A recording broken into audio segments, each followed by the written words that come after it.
सांसद, पूर्व केंद्रीय मंत्री, जल संसाधन, संसदीय कार्य और श्रम एवं रोजगार एवं उत्तराखंड के पूर्व मुख्यमंत्री श्री हरीश रावत जी उत्तराखंड उपनल संविदा कर्मचारी संघ के फेसबुक पेज पर लाइव जुड़े हैं। मैं समस्त उपनल संविदा कर्मचारियों की ओर से आपका स्वागत व अभिनंदन करता हूँ। सर, आपको दिवाली पर्व की बहुत बहुत शुभकामनाएं। आप सब लोगों को भी मेरी ओर से बहुत बहुत दीपावली की शुभकामनाएं, ढेर सारी बधाइयाँ। और आप ये संगठन के लिए कि दीपावली शुभ हो और अच्छे समाचार लेकर और आगे के लिए अच्छी संभावनाएं बनाएं। मैं इस कार्यक्रम में हमारे साथ जुड़े हैं उत्तराखंड उपनल संविदा कर्मचारी संघ के प्रदेश महामंत्री श्री मनोज जोशी जी। मैं आग्रह करूंगा महामंत्री जी से वह स्वागत करें और अपने सवाल माननीय रावत जी से रखें। मैं मनोजों से घिरा हुआ हूँ। मैंने कहा है जी मनोज जी सर प्रणाम। सर्वप्रथम मैं माननीय पूर्व सांसद एवं पूर्व मुख्यमंत्री उत्तराखंड सरकार के श्रीमान हरीश रावत जी का उत्तराखंड फेसबुक पेज लाइव में समस्त उपनल कर्मचारियों एवं उनके परिवार की ओर से हार्दिक स्वागत एवं अभिनंदन करता हूँ। वह दीपावली पर्व की शुभकामनाएं देता हूँ। सर, आप उपनल कर्मचारियों की समस्याओं से पूर्व से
सर आज आज दिक्कत जो आ रही है कि अब गवर्नमेंट जिस रूप में भी लागू करना चाहे, हम बिल्कुल समर्थन में खड़े हैं। हम समर्थन में खड़े हैं। हम सर मानते हैं जी कि उनका सर आपका ये वर्ष शोषण जो है जी वो गलत है।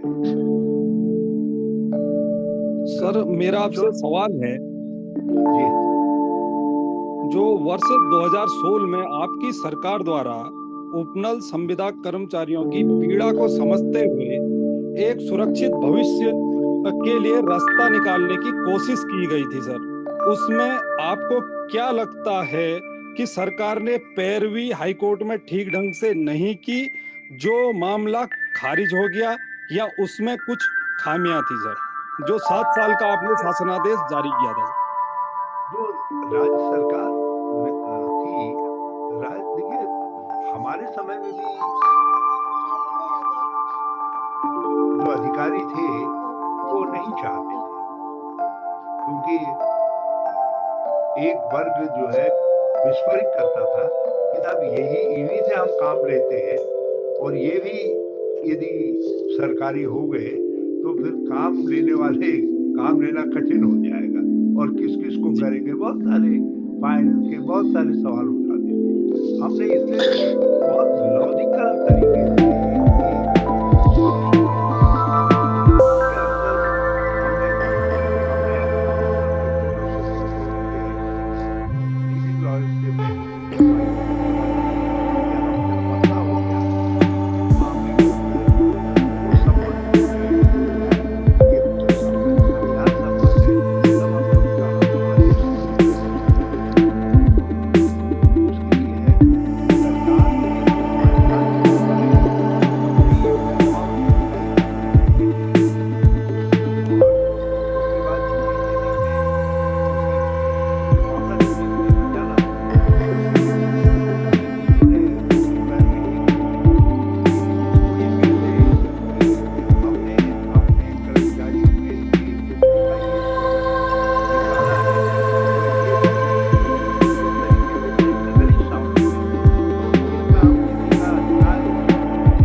सर इस बीच हमारे प्रदेश अध्यक्ष उत्तराखंड उपनल संविदा कर्मचारी के रमेश शर्मा जी और निवारण प्रकोष्ठ के श्री एडवोकेट PS धामी जी जुड़े हैं सर, मैं उनका भी स्वागत करूंगा।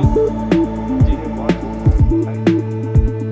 प्रणाम प्रणाम प्रणाम सर। हाँ मैं तो आपको दाऊदी कहते हैं। हाँ मैं PS धामी हूँ। बहुत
कि उस वक्त क्या अगर क्या सुप्रीम कोर्ट में मामला जा रहा है तो बीजेपी की गवर्नमेंट बार बार अगर हम किसी भी बीजेपी के प्रतिनिधि से मिलने जाते हैं तो वो ये कहती है हमसे कि मामला अभी सुप्रीम कोर्ट में विचाराधीन है, आप कुछ नहीं कर सकते।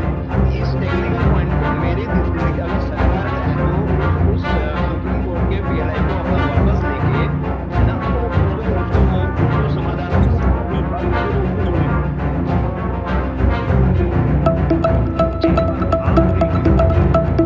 जी जी जी तो राज्य सरकार गई। जी जी जी बिल्कुल। मैं गलत कह रहा हूँ? ना ना आप सही कह रहे हैं। अच्छा, जो हाईकोर्ट का फैसला था वो क्रांतिकारी तरीके से आपके पक्ष में था। जी जी यदि राज्य सरकार उसको एज तो नहीं मान सकती, कोई दिक्कत नहीं, तो जी उसको आपके सामने वो सॉल्यूशन लाना चाहिए कि भाई ये नहीं, जी जी ये सॉल्यूशन है, और उस सॉल्यूशन जी को फिर से कोर्ट के सामने दायर करें कि साहब जी जी आपका आगे जो और हम तरीके का सॉल्यूशन हम जी जी जी बजाय सुप्रीम कोर्ट में जाने के। जी सुप्रीम कोर्ट में दिक्कतें, एक तो ये मामला संवैधानिक जी जी जी जी जी खतरनाक जी जी ये उसमें सुप्रीम कोर्ट के संवैधानिक बेंच के ऊपर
सरकारी एजेंसी है,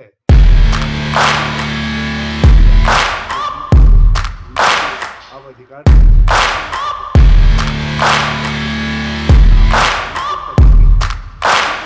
समझने में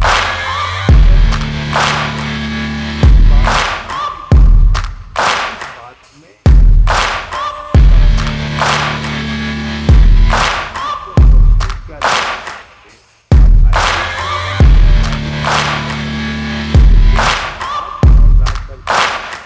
एक समझौते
इनके नियमितीकरण के लिए चरणबद्ध तरीके से नियमावली बनाकर नियमित किया जाए।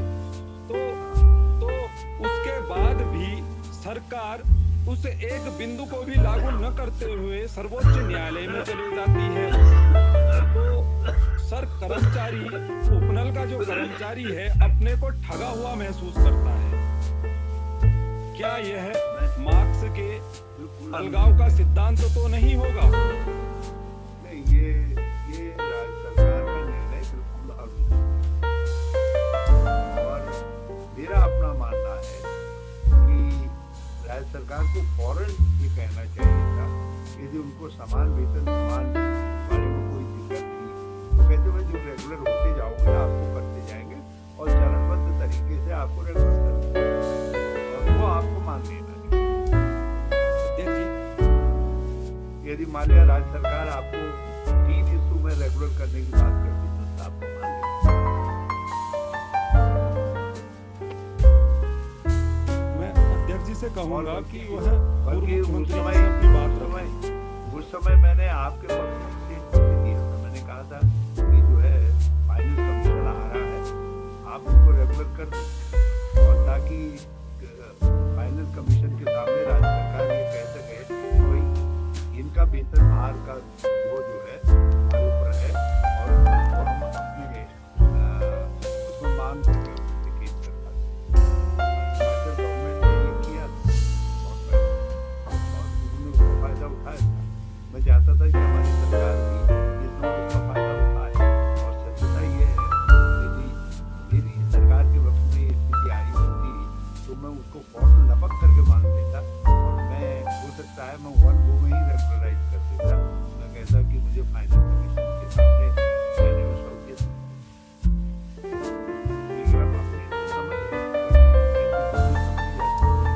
सकता है मैं दूर से देखने में मेरी समझ को भ्रमित हो रही हो, और वो नीचे देख रहे हैं उनकी समझ सही हो, मगर मैं इतना जरूर है कि राज्य सरकार के एसएलपी जाने से मैं असहमत हूं, और मेरी समझ से ये गलत है।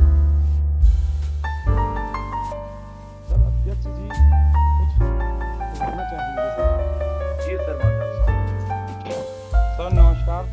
सर्वप्रथम धन्यवाद, आप हमारे साथ आए और कर्मचारियों के दुखों को आपने समझा। सर, पूरे प्रदेश भर में लगभग 10 से 12 साल, किसी को 15 साल उपनल कर्मचारियों को हो चुके हैं कार्य करते करते। अब ऐसी स्थिति आ चुकी है कि इस उम्र में जाएं तो हम कहाँ जाएं? राज्य सरकार ने जबकि हाईकोर्ट से जीते हुए फैसले को राज्य सरकार ने सुप्रीम कोर्ट में डाल दिया। क्या मानवता के आधार पर या राज्य के हित के लिए क्या उस एसएलपी को वापस नहीं ले सकती है? बिल्कुल लेना चाहिए, और मैं उस सरकार को अच्छा सरकार नहीं मानता जो अपने कर्मचारियों से लड़ती है और जिद करती है। यदि आप जीत भी गए तो हमारा कर्तव्य यह है कि आपको बताएं, जिसको हम व्यवहारिक नहीं समझ रहे हैं, नहीं कर सकते, आप उसको नहीं कर सकते।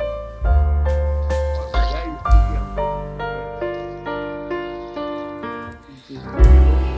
जिन मामलों में एसएसपी में जाना चाहिए उसमें तो एसएसपी में जाते नहीं, ये ऐसे मामलों में एसएसपी, लेकिन अब मैं क्या कर सकता हूँ, आप लोग तो नब्ज सतूल करके Swear I won't forget this, why do I regret this? In my mind reckless, thoughts are feeling endless. Sitting up I'm breathless, anxiety's infectious. I feel so defenseless, betrayed and embarrassed. I hate being open, I hate being broken. I feel like an ocean filled up with emotion. Anger ain't a potion, rub it on like lotion. I can feel it soaking, reopen, the scars have awoken.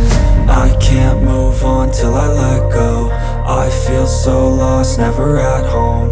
Need to be strong, every breath hold. Cause I can't move on till I let go. I can't move on till I let go. I feel so lost, never at home.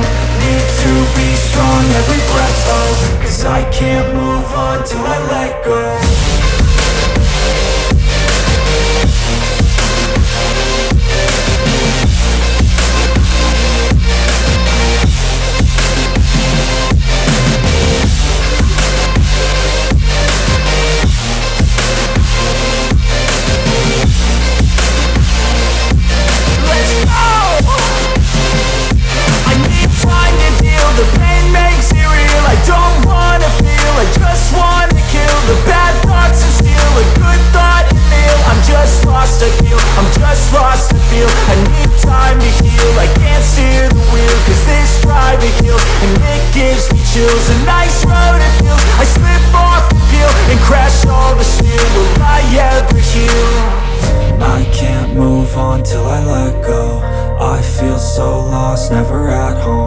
Need to be strong, every breath hold. Cause I can't move on till I let go. I can't move on till I let go. I feel so lost, never at home. Need to be strong, every breath hold. Cause I can't move on till I let go.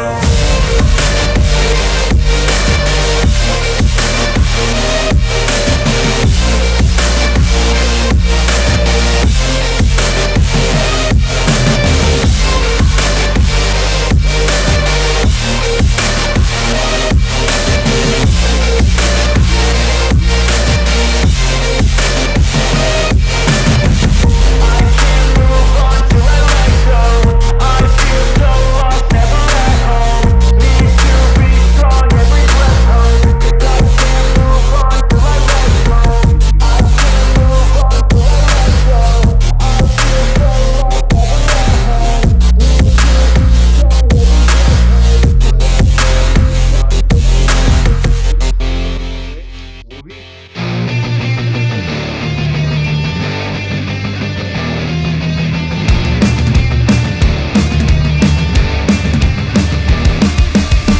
This is not a Christmas. This is not a Christmas song. This is not a Christmas. This is not a Christmas song. The Christmas tree's on fire. Santa's holding the lighter.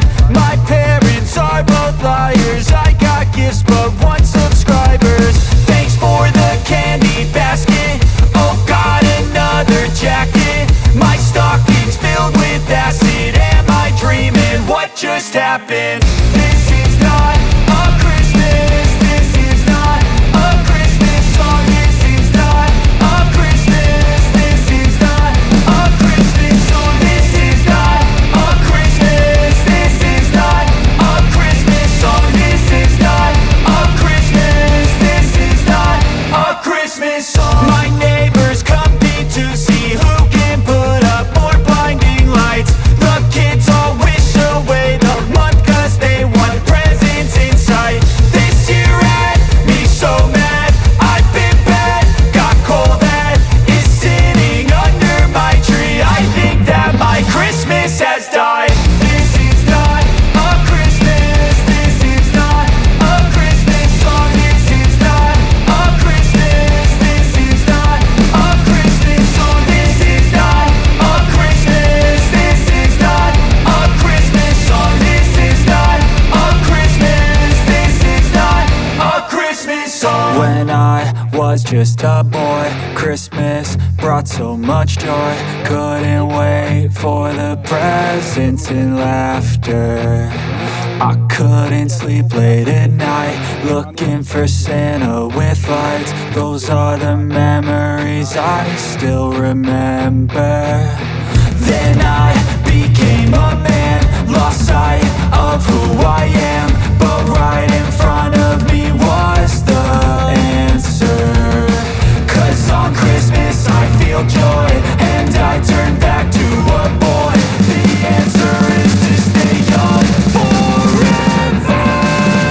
This is not a Christmas. This is not a Christmas song. This is not a Christmas. This is not a Christmas song. This is not a Christmas. This is not a Christmas song. This is not a Christmas. This is not a Christmas song.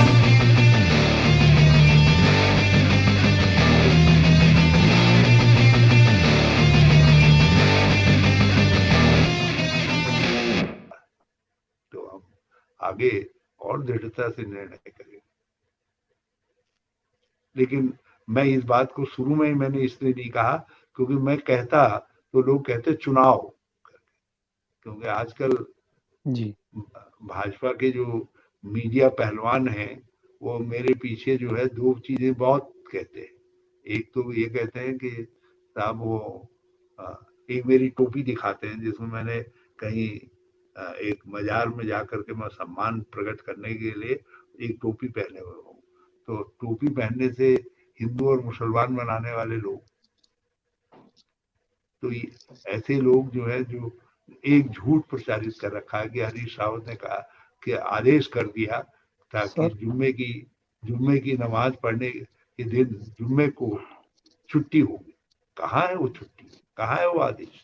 लेकिन राज्य के अंदर उन्होंने फैसला करवा लिया लोगों से। लोगों ने मुझसे कहा, अरे सर उनके आप तो नमाज पढ़ने के लिए उनको एक दिन की पूरी छुट्टी दे रहे हो।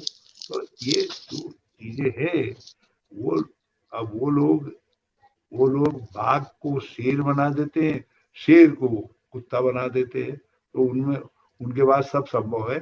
जब हमारा अवसर आएगा, मौका आएगा, हम सही तरीके से, सही दृष्टिकोण से इसमें निर्णय करेंगे।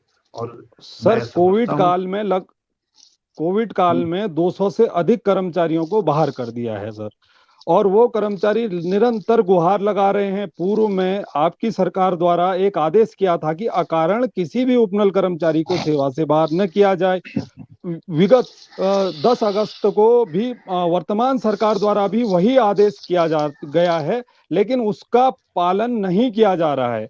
तो वो कर्मचारी पालन सर होना बहुत चाहिए। परेशान है। मैं एक बात जानता हूँ, यहाँ कुछ अधिकारी हैं जो बहुत एडमेंट हैं इस मामले में, और वो गलत है, और चीफ मिनिस्टर को उनको वार्न करना चाहिए। मुझको वार्न करना पड़ा था लोगों को। मैंने कहा भाई यदि ऐसा होगा तो मैं इसको आपकी चरित्र पंजिका में अंकित करूंगा कि आपने आदेश नहीं माना। ये मंत्रिमंडल के आदेश है, मुख्यमंत्री को उसको अपने मंत्रिमंडल के आदेश को पालन करवाना चाहिए। और हमने भी अच्छा निर्णय लिया था, और यदि इन्होंने भी ये निर्णय लिया है तो अच्छा निर्णय लिया। मैं महामंत्री जी को कहूंगा कि और आपकी इस कोविड बीच काल मुख्य में सचिव महोदय से भी वार्ता हुई थी। कोविड काल में प्रधानमंत्री कह रहे हैं किसी को नौकरी से नहीं निकाला जाएगा, तो क्या उत्तराखंड की सरकार प्रधानमंत्री की सरकार नहीं है? तो इनको समझना चाहिए। और मैं समझता हूँ यदि कांग्रेस के हमारे साथी भी सुन रहे हो तो उनको इस मामले को उठाना चाहिए, क्योंकि मुझको सब बातों की जानकारी नहीं रहती। जब मैं दिल्ली में बाहर होता हूँ तो यहाँ के अखबार वहाँ आते नहीं है, तो मुझे बहुत जानकारी नहीं रहती। इसलिए यदि मुझे जानकारी होती तो मैं खुद भी इस मामले को उठाता। और आपके साथ ज्यादती न हो ये देखना इस राज्य के प्रत्येक राजनेता का काम है, क्योंकि उपनल के लोगों ने बहुत काम किया, अच्छा काम कर रहे हो, उसके लिए आपको शाबाशी मिलनी चाहिए। आपको हम अपना अपना दुश्मन कैसे मान सकते हैं कि आपके खिलाफ कदम उठाए जाए। और आपका एमलगेशन कि आप राजकीय सेवाओं में सम्मिलित हो जाए, ये राज्य के हित में। एक जैसे ना हमारे किसी पेड़ में या किसी चीज में या किसी की पीठ में कुबर निकल आता है, तो आप राजकीय सेवाओं में कुछ कुबर निकाल करके रखेंगे, किसी को उपनल का वर्षों लटका के रखेंगे, किसी को संविदा में, किसी को अतिथि शिक्षक में, किसी को आचार्य में, किसी को प्राचार्य में, किसी को कुछ में, किसी को नहीं हो सकता है, ऐसा थोड़ी होता है। सर एक क्वेश्चन, पूरे उत्तराखंड में जितने भी उपनल कर्मचारी हैं उनकी तरफ से, सबके मन में एक भय है कि यार आज की नौकरी कर ली, हो सकता है कल के दिन बाहर निकाल दें। ये भय कब तक रहेगा सर सभी कर्मचारियों के मन में? शर्मा जी, मैंने तो उसका निदान कर दिया था, अब क्या करे क्या करे। क्योंकि राज्य का युवक ये चाहता है कि वो भय से आज के दिन तो सत्यता ये है कि मैं केवल सार्वजनिक रूप से आपके लिए सपोर्ट व्यक्त कर सकता हूँ। बाकी तो मैं तो ये भी नहीं स्थिति में हूँ कि विधानसभा में उठा सकूं या कहीं उठा सकूं। सर पार्टी आपकी पार्टी विपक्ष में है सर? नहीं, पार्टी में पूर्व में प्रीतम सिंह जी अध्यक्ष हैं और प्रदेश मैडम विपक्ष की लीडर हैं, तो सर जी काम बटे हुए रहते हैं। उनका काम ये सब चीज देखना सब उनके काम कार्य क्षेत्र में है। मेरे कार्य क्षेत्र में जहाँ पर मेरी जानकारी में आता है तो मैं हमेशा लोगों के पक्ष में, ऐसे लोगों के पक्ष में खड़ा होता हूँ। आज ये बात आई तो मैंने इसीलिए हाँ कहा आपसे, और आज भी मुझे बिल्कुल क्लियर मेरे सॉल्यूशन, प्रॉब्लम और सॉल्यूशन और ऐसे मामलों में मेरी अंडरस्टैंडिंग जो 2015-16 में थी वो आज भी बनी हुई है। और मैं समझता हूँ हम सब राजनेताओं का कर्तव्य है कि इस समस्या का समाधान करें और इसको हमको जुडिशरी के ऊपर नहीं छोड़ना चाहिए। महामंत्री जी। अब जैसे मेरा घर मुख्य है, सचिव। मेरे घर में यदि कोई समस्या हो रही है तो मैं उसमें परिवार के मेंबर से थोड़ी कहूंगा जा कोर्ट से न्याय लिया, या मैं कोर्ट में जा रहा हूँ बहुत बड़ी बात। जी। तो मेरी बात मान करके, ऐसे तो घर का मामला है, घर में सुलझा लेना चाहिए। क्योंकि सर मेरे पास हर रोज हर विभाग से कहीं ना कहीं से फोन आते रहते हैं कि अध्यक्ष जी आज मुझे बाहर कर दिया आप है। शर्मा जी, आप लाचार मत हो, हिम्मत करो, जी। हिम्मत बनाए रखो, लड़ो कोर्ट में जितना जब तक है बुद्धिमानी से लड़ो। यदि चीजें खिलाफ जाती दिखाई दे तो निर्णय को डिले करो और हम पॉलिटिकल सॉल्यूशन के तौर पर इसका समाधान निकालें। आपको आपको आपको कोई संशय, कम से कम नौकरी का क्या होगा, जो आपने अंतिम शब्द कहा कि हर कर्मी एक अनिश्चय में रहता है, हम उस अनिश्चय के गुनाहगार होंगे यदि वो लंबा चलता है। सर कांग्रेस यदि सैनिक और सर में आती है प्रधानमंत्री तो मैं अपने मुख्यमंत्री से कहूंगा कि वो विदिन 6 मंथ उसका सॉल्यूशन, नहीं तो 6 महीने भी नहीं सर सर प्रधानमंत्री जी सैनिक धाम कहते हैं, विभाग है पूर्व सैनिक और सैनिक आश्रितों के लिए। क्या सैनिक धाम में सैनिक और उनके आश्रितों का यही हश्र होना था, उपनल बना के, जबकि माननीय न्यायालय द्वारा इसे पपेट घोषित किया गया है सर। तो क्या सीधे सरकार को कर्मचारी को नियमित करना चाहिए था या नहीं? देखो मनोज जी, जी। ये इनके पास एक फैक्ट्री है जहाँ ये जुमले गढ़ते हैं। तो कई धाम है, सतपाल महाराज जी 6 धाम तो यहाँ, शंकराचार्य जी 4 धाम बना करके गए, सतपाल महाराज जी ने उसमें 3-4 धाम और जोड़ दिए हैं। आजकल अब 7 धाम है, 8 धाम हो गए हैं। और मोदी जी ने और त्रिवेंद्र सिंह जी ने उसमें सैनिक धाम भी कर दिया है, क्योंकि यहाँ शिक्षक सबसे ज्यादा समस्या में है। कल शिक्षकों का सम्मेलन होगा तो उसमें कह देंगे ये शिक्षक धाम भी है। परसों को यदि उपनल वाले आप इतने प्रभावशाली हो गए कि आपसे चुनाव प्रभावित होने लग जाएगा तो ये उपनल धाम भी बना देंगे। तो इसलिए इन धामों की यात्रा मुझसे मत करवाओ। हम तो जो आदि गुरु शंकराचार्य 4 धाम बना गए उन्हीं को प्रणाम करते। सैनिक परंपरा हमारी है, मैं सैनिकों की महानता को हम हमेशा प्रणाम करते हैं, मगर ये जुमले करते हैं। हमने स्मारक बनाए, इन्होंने उनको धाम कह दिया तो हेडलाइट पाली। सर एक नहीं तो सवाल आप पूरे देखो तो उत्तराखंड में, एक सवाल जितने भी उत्तराखंड में कर्मचारी हैं उनके माध्यम से, यदि जिस समय 2018 में हाई कोर्ट का आदेश आया था, आपकी सरकार होती तो उस आदेश को लागू कर देती? यस, मैं उसका फायदा उठाता और मैं सॉल्यूशन रिजॉल्व कर देता। वो तो मुख्यमंत्री के रूप में मेरे हाथ में हथियार होता। जी। क्योंकि मैं तो उस समय आपका सॉल्यूशन निकाल रहा था जब सारी चीजें आपके खिलाफ थी और केवल मैं आपके साथ था।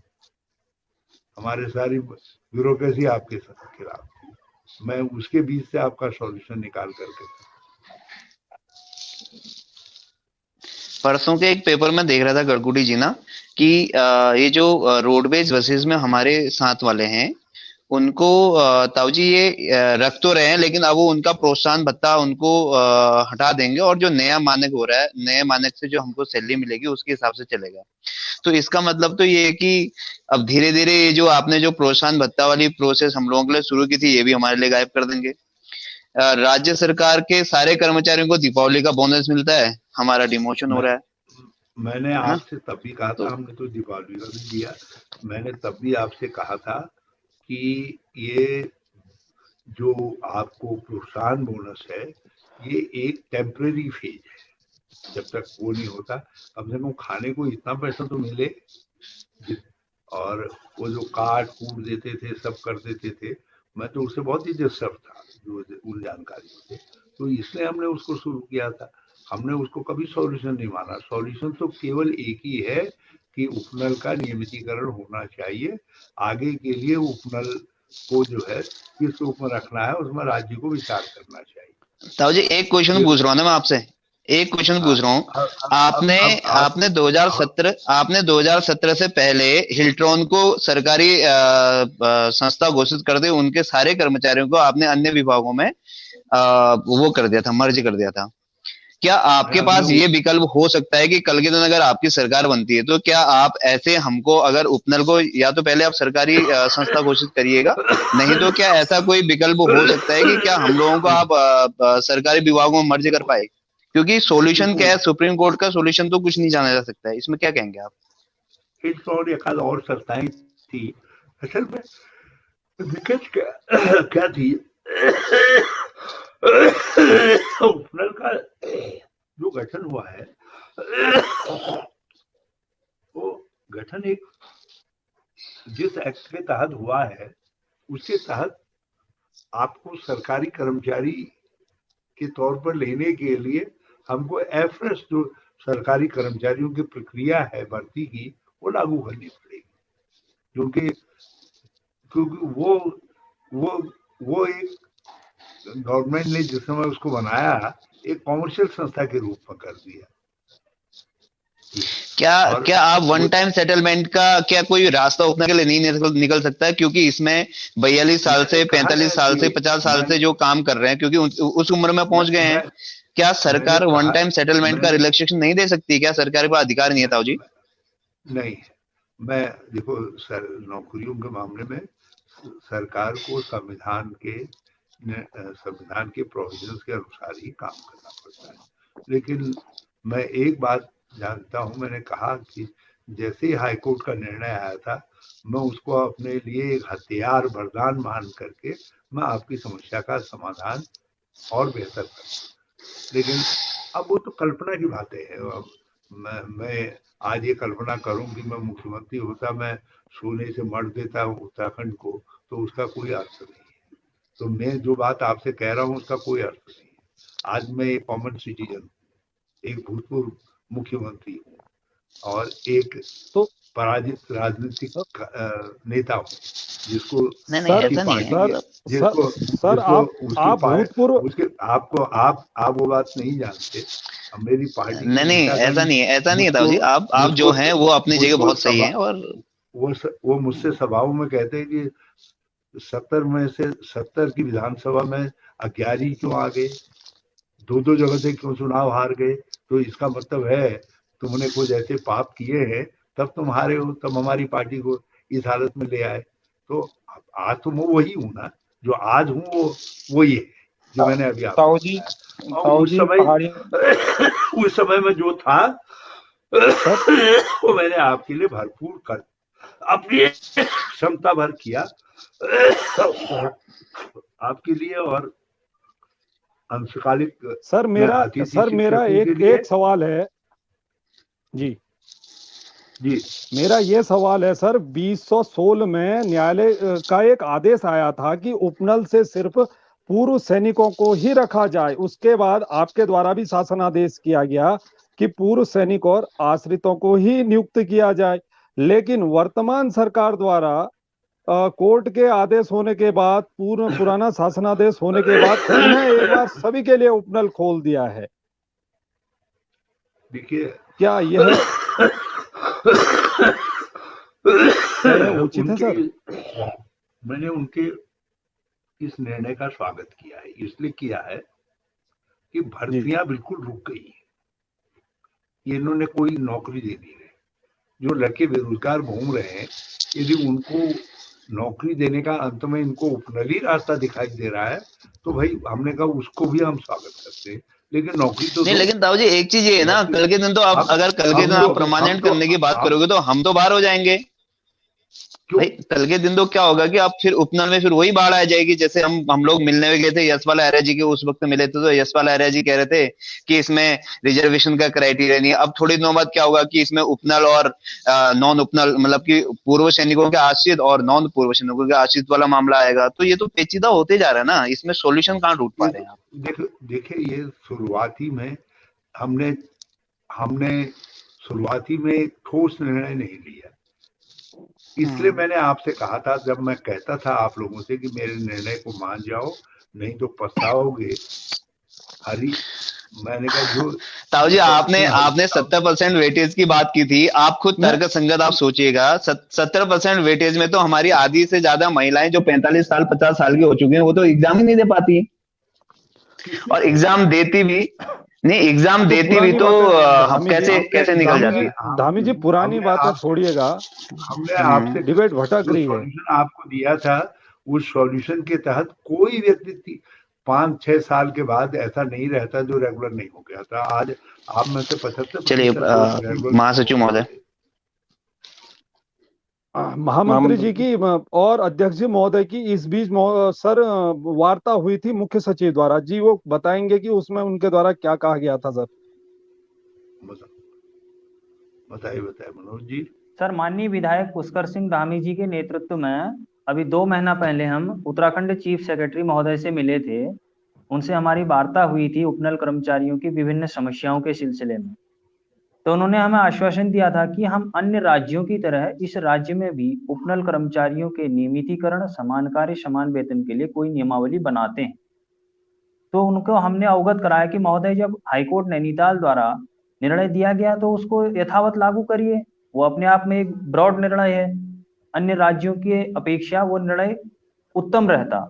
लेकिन चीफ सेक्रेटरी महोदय ने कहा कि अन्य राज्यों की नियमावलियां और सुसंगत और लचीली या जो भी व्यवस्था के अनुरूप हैं उसको हम लागू करेंगे। तो आज 2 महीने 2.5 महीने से ऊपर हो चुके हैं, अभी तक उसमें कोई कार्रवाई भी नहीं हुई है और ना ही हमें उस संबंध में कोई अवगत कराया गया है। और माननीय मुख्य सचिव महोदय को हमने 250 कर्मचारियों को जो कोरोना काल में बाहर हुए थे उनकी सूची सौंपी। देखो उन्होंने कहा कि मेरे आदेश की अवहेलना हो रही है, मैं विभागाध्यक्षों को स्वयं इसमें कोर्ट करूंगा। लेकिन आज तक उन 250 कर्मचारियों में से एक भी कर्मचारी की पुनः बहाली नहीं हुई है। क्या इसे राज्य सरकार की क्या समझा जाए कि एक तरीके से व्यवस्था इतनी लचीली हो चुकी है या उपनल कर्मचारी एक तरीके से यूज एंड थ्रो की पॉलिसी के अंतर्गत आ चुका है? नहीं नहीं, कतई ऐसा नहीं होना चाहिए। मेरी समझ से चीफ सेक्रेटरी ने जो कहा, मैं उस पर कोई संदेह नहीं करता और वो करेंगे। और मैं खुद भी उनको याद दिलाऊंगा कि भाई आप लोगों से ऐसी ऐसी बातचीत हुई थी, आप उसको कर क्यों नहीं रहे। और उपनल के कर्मचारियों के नियमितीकरण के लिए हमारे सॉल्यूशन को तो हरियाणा ने उन्होंने एडॉप्ट किया ना। लेकिन अब फिर भी यदि वो नियमावली कहीं और ढूंढना चाहते हैं तो और ढूंढे। और मैं तो ये कह रहा हूँ कि हाईकोर्ट के निर्णय के बाद तो नियमावली की जरूरत ही नहीं है। आपके पास कानून की शील्ड, जिस हमने कानून की शील्ड के लिए ही तरीका निकाला ना, किस तरीके से आपको नियमित करेंगे करके, ताकि ताकि आप जब एब्जॉर्व होंगे, रेगुलर उसमें आएंगे, तो उसको कोई कानूनी तरीके से चुनौती न दे सके। इसलिए हमने वो तरीका निकाला पूरे का पूरा। जब कानूनी आपके पक्ष में आके खड़ा हो गया हाईकोर्ट, जहाँ पहली याचिका जानी है, तो हाईकोर्ट के आदेश निर्णय को एक ढाल समझ करके इनको चाहिए था आप लोगों का मामला नियमितीकृत कर देते। यदि एक बार में नहीं कर पा रहे थे, कहते कि इतने साल से इतने साल तक वाले हम इस साल कर रहे हैं। जैसे मान लिया 2004 से जो लोग लगे थे, 2004 से लेकर 2009 तक के इतने इस साल कर दे रहे, 9 से लेकर के 14 तक का इस साल कर दे रहे, 14 से लेकर 19 तक का इस साल कर देंगे, डिक्लेयर कर देते सबकी, तो खत्म मामला। उसमें तो वो तो हाईकोर्ट ने आपको एक अपॉर्चुनिटी दे दी थी राज्य सरकार को, उसका फायदा ही नहीं उठाया। मैं वही तो कह रहा हूँ कि यदि मैं होता तो मैं वो राज्य सरकार जो हाईकोर्ट का निर्णय है उसको अपने लिए एक वरदान मानता और उसको एक कानूनी शील समझ करके, जिस कारण मैंने जो एक प्रोसीजर बनाया था वो उसको और शॉर्ट कर देता, और शॉर्ट करके मैं दो तीन टुकड़ों में, ताकि वित्तीय भार भी कम पड़ता और आपका सॉल्यूशन भी निकल जाता। वो सॉल्यूशन निकाला नहीं, और आज भी इनको यही करना पड़ेगा। दूसरा कोई रास्ता नहीं है, दूसरा कोई रास्ता नहीं है। मगर उसमें सबसे बड़ी बाधक जो है वो एसएलपी है। एसएलपी वापस लें, इसके लिए आप भी नैतिक दबाव पैदा करो, जन दबाव पैदा करो, मैं भी जन दबाव पैदा करता हूँ, मैं आपकी मदद करूँ। मैं दबाव जनता के बीच में दबाव बनाने के लिए और जानकारियों को दुरुस्त करने के लिए मैं उसमें आपकी मदद कर सकता हूँ, मैं मदद करूँगा। सर एक क्वेश्चन मेरी ओर से, आप एक अनुभवी मुख्यमंत्री रहे हैं, आपने काफी समय तक देखा हुआ है, और आपने कहा मैं थोड़ा बहुत वो हूँ, पर पहाड़ी में एक कहावत है, बाघ कतिल बुढ़ हो जो तो वो बाघ हूँ, तो आप वो बाघ हैं। तो एक थोड़ा सा एक सवाल है कि क्या मुख्यमंत्री महोदय के हाथ में ये है पावर कि वो उस एसएलपी को वापस ले सके? बिल्कुल है। सरकार को एसएलपी है किसकी? मेरी अर्जी है। मैं अपनी अर्जी को किसी भी स्टेज पर वापस ले सकता हूँ, कोर्ट से इजाजत मांग सकता हूँ। मैं एक लगाना पड़ता है कि साहब हम अनुमति चाहते हैं कि हमको एसएलपी वापस लेने दीजिए, कोर्ट अनुमति दे देगा, एसएलपी वापस हो जाएगा। सर ऐसा थोड़ी है। पंजाब से कॉन्ट्रेक्चुअल एम्प्लॉय के अध्यक्ष जुड़े हैं सर, वो अपना सवाल रख रहे हैं कि ये लिखते हैं कि पंजाब में रेगुलेशन होना है और आप वहाँ के सेक्रेटरी इंचार्ज हैं, तो इस विषय में आप क्या कहेंगे करके। आशीष जुला जी हैं सर पंजाब से। वो मुझसे मिले, मैं उनसे कहूंगा कि वो मुझसे मिले, मुझे पता है, और मैं वहाँ के मुख्यमंत्री जी से बात करूंगा। अब मैं एक मिनट में लाइन पर कुछ नहीं कह सकता, ये सर्विस के मामले बड़े टेक्निकल मामले होते हैं। मैं इतना भी इसलिए समझता हूँ कि मैं वर्षों केंद्र सरकार के कर्मचारियों के उसका अध्यक्ष रहा हूँ, तो मैं इन मामलों को जीसीएम में जॉइंट कंसल्टेटिंग मशीनरी के अंतर्गत उसके अंतर्गत उठाते रहा हूँ, करते रहा हूँ। मैंने पे कमीशन से लेके इन सब चीजों को डील किया है, इसलिए मैं इतना समझता हूँ चीजों को। अन्यथा ये जुल्का साहब ऐसा मामला नहीं है जिसमें आपने प्रश्न उठाया मैंने उत्तर दे दिया। तो आप मुझसे मिलिए पंजाब में, जब मैं आता हूँ तो मैं मेरी सहानुभूति आपके साथ रहेगी, आप इतना विश्वास करें। हेलो हेलो जी, अब हाँ सर, अब हो गया, मेरी समझ से काफी बात है? हुई इस पर। और कोई बात? चलो काट दो। बहुत बहुत धन्यवाद सर, बहुत बहुत धन्यवाद आपका। आपने उपनल कर्मचारियों की समस्या को समझा, उनकी पीड़ा को समझा और हमें मार्गदर्शन किया। मेरी पूरी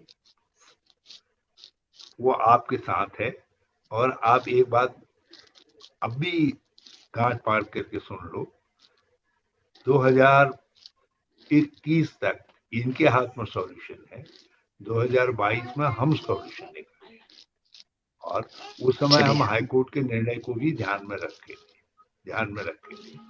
नंबर 1। नंबर 2 जो है, इस समस्या को लंबा खींचने में इनमें आप कभी अकेले में जरा सा सोचना कि आपके और आपके उन साथियों का जो राजनीतिक लोगों से प्रेरित हुए उस समय हमारे विरोध में, उनका कितना बड़ा योगदान है। और उसके परिणाम जो मैं तब आपसे कहता था पछताओगे, जिस दिन मैं नहीं रहूंगा मुख्यमंत्री तो आप लोग पछताओगे। आज 4 साल बीतने को हो रहे, समस्या और जटिल हो गई। तो इसलिए अब देखेंगे आगे जो भी रास्ता निकलेगा। तो इस समय आप बिल्कुल धैर्य मत खोइए, हिम्मत से काम लीजिए, जन दबाव पैदा करिए, और पुष्कर सिंह धामी जी को मेरी तरफ से धन्यवाद दीजिए। वो बहुत अच्छे नौजवान हैं, उनको लेकर के मुख्यमंत्री के पास जाइए और मुख्यमंत्री जी को अनुरोध करिए कि वो एसएलपी वापस लें। और मैं भी सार्वजनिक रूप से अपील कर रहा हूँ कि एसएलपी वापस लें। हाईकोर्ट के निर्णय के आलोक में जो है उपनल कर्मियों के समस्या का निदान करें। तो मैं आप सबको ताऊ जी, क्या एक लेटर आप मुख्यमंत्री महोदय को लिख सकते हैं एसएलवी वापस के लिए अपनी तरफ से? एक नहीं धामी 1.5 लिख दूंगा, 1.5 पेज का लिख दूंगा मैं, जरूर लिख दूंगा। ठीक है, प्लीज तो आप इसमें आप अपने तरफ से धन्यवाद। भी कर दीजिएगा। जी, धनतेरस और दिवाली की बहुत बधाई आपको। आपको भी सर आपको भी बहुत सारी धन्यवाद। शुभकामनाएं ताऊ जी। प्रणाम बहुत मैं आपको भी सर बहुत बहुत प्रणाम। समस्त कर्मचारियों की ओर से आपको पुनः एक बार दिवाली की शुभकामनाएं और बहुत बहुत धन्यवाद, आभार। आप हमारे पेज में आए, आपने हमारा मार्गदर्शन किया। धन्यवाद सर, प्रणाम।